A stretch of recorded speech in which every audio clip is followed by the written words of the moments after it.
guys, it's Sarah. Welcome back to my channel. In today's video, I'm going to teach you guys how I take and edit my own Instagram pictures.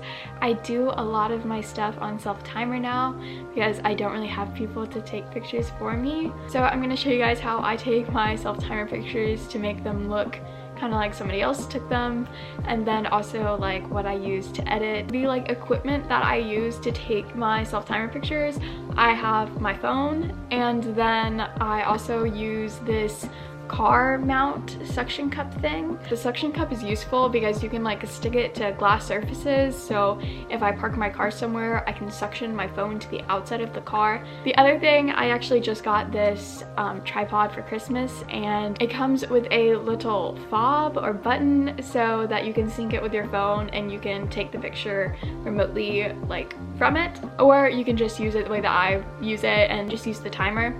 But those are the only two things I really have. I mean, besides that, self-timer picture, kind of just setting your phone up wherever you can, but I find it's really helpful to have the tripod to set your phone on, and then also like the car suction thing. It's made it really easy for me to take Instagram pics on the go. I'll link what I use though for you guys. Moving on to how I actually take the pictures, I actually went and took pictures to be able to show you guys what I did to set up. For the sake of this video, I'm using tennis courts because I know that nobody will be there, but find your location, find where you want to go. And for this one, I'm going to be using the tripod because there's no way for me to really have my car inside of the tennis courts.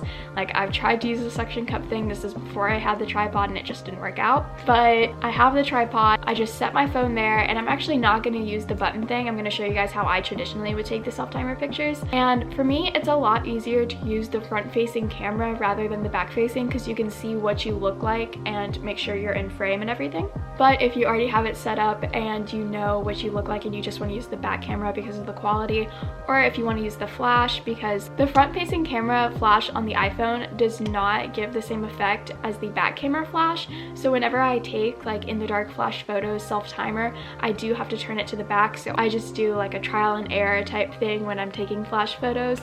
But when I'm in the sunlight, I generally just take front-facing ones because it's quicker and easier that way. I set my phone up, I get the angle that I want, which know your angles, that's important, because if you don't know your angles, then they're not going to turn out well. So know what makes you look good, which that's the beauty of self-timer pictures. But you just get yourself in frame, you get yourself set up how you want. Always do test shots, make sure that you have good lighting. And then if you have an iPhone, this is like, I guess this is a tutorial for an iPhone because that's what I have, that's what I use. I'm not quite sure how it works on the Android phones. You have the 3-second and 10-second timer option.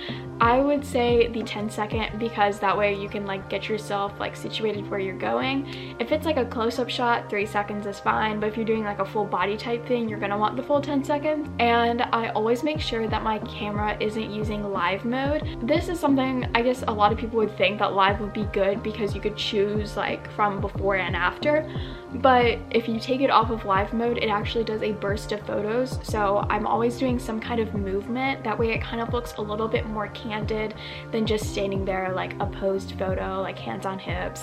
It just looks more natural that way, and that way you have more options to go back and choose from when you go and select your photos. Now, before you leave your location, select your photos that you like the best and make sure that you have them.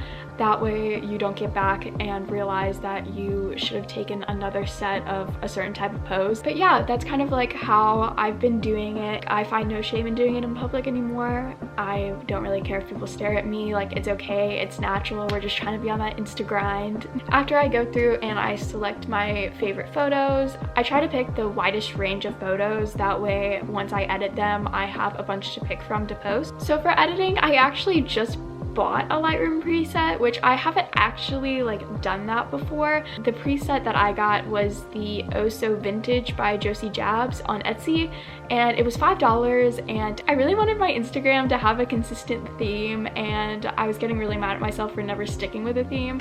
So I was like, well, if I buy a preset, then I have to stick to it. So I've been using that preset on my last few photos, and the thing with her filter is it's very grainy. So I've actually taken down the grain a lot and made the grain size smaller color because I didn't like it to be super grainy. So even if you do have a preset, it's important to know to adjust to where you like the photo to be. There's no like specific like super cool editing that I do, like photographer level, like no. I'm pretty basic. And honestly, it just takes a little bit of playing around to learn. I don't have like a specific, like I set my highlights to this, my shadows to this. I'm within like the preset right now, so it already has it set for me. There is one preset on Lightroom that I created myself, and it's for flash photos in the dark, which I will put everything right here. But essentially I was taking these photos the other night and I had my phone set up on my ring light and I was in my room just right over there, and I wanted my pictures to look like they were taken from a disposable camera. So I played around with the settings and I managed to get it, and it's gonna be different for every photo, so if you guys want to use it, like feel free, but don't come at me if it doesn't look perfect. Like you still have to like change it to your liking. Before I bought a preset on Lightroom, I like was only using Lightroom to edit and adjust like for the exposure, but I've actually used the app Color Tone before, which Color Tone was introduced to me during the summer. I didn't even know about it. They have a bunch of pretty decent filters. It kind of depends on the vibe that you're going for and like what your lighting already is as to like which one looks best. There are some that you can purchase. I have never purchased any of them just because I didn't feel the need to. I thought I could make adjustments to the normal filters and it was fine, but I use the ones under Bonnie C the most. Like there are some really good filters in here and there are some really like weird ones. That's what I used for a long time, and I like the filters a lot. There are some good ones. You just have to play around and decide what's best for your feed. Anyways, that's all for today's video, and I hope that this helped any of you guys who are looking to be on that full Insta grind for 2020. Please comment any questions that you have down below and I will do my best to answer every single one of them. I hope you guys have a great rest of your week, and I'll see you all in my next video. Peace out, dudes.